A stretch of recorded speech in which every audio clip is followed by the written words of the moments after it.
ድንቅ ኢትዮጵያ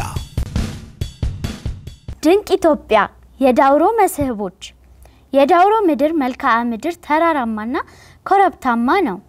ለእይታም እጅግ ማራኪ ነው። ፏፏቴዎች የሚገኙበት የተፈጥሯዊ ደን መገኛ ለጤና ተስማሚ የሆነ ንጹህ አየር የሚገኝበት ነው። የዳውሮ ማህበረሰብ ለምድራቸው ውበት ትልቅ ትኩረት ይሰጣሉ። ረጅሙ የዳውሮ ካብ ካቲ ሀላላ ታሪካዊና ጥንታዊ ቅርስ ነው። ሀላላ ኬላ ተብሎም ይጠራል። በ15ኛው ክፍለ ዘመን ተጀምሮ በ16ኛው ክፍለ ዘመን መጠናቀቁ ይነገራል። ሀላላ የተባለው ካብ አስገንብተው ባስጨረሱት ንጉስ የተሰየመ ነው። ሀላላ ካብ ቁመቱ 2.5 ሜትር እስከ 3.8 ሜትር ቁመት አለው።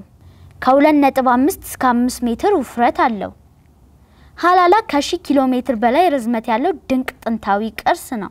ሀላላ ካብ ዳውሮን አካለው የተገነባ ታሪካዊ ጥበብ የሚንጸባረቅበት ነው። በገበታ ለሀገር ኮይሻ ፕሮጀክት ከሚለሙ መካነ ቅርሶች አንዱ የሀላላ ካብ ነው። ሰው ሰራሹ የግቤ 3 ሐይቅም በዳውሮ መካነ ቅርሶች የተከበበ ነው። የአሳ ማምረቻና የውሃ ላይ የጀልባ ትራንስፖርት መዝናኛ በመሆን ያገለግላል። የዳውሮ ማህበረሰብ የዘመን መለወጫ ቶኪ ቤአ ይባላል። የማህበረሰቡ የደስታ በዓል ነው። ዳውሮዎች የቶኪ ቤአ ዕለት ስለ ልማት የሚመካከሩበት ልዩ ቀን ነው። ቶኪ ቤአ የሚከበረው በየዓመቱ በጳጉሜ ወር ላይ ነው። ስላዳመጣችሁኝ አመሰግናለሁ። ድንቅ ኢትዮጵያ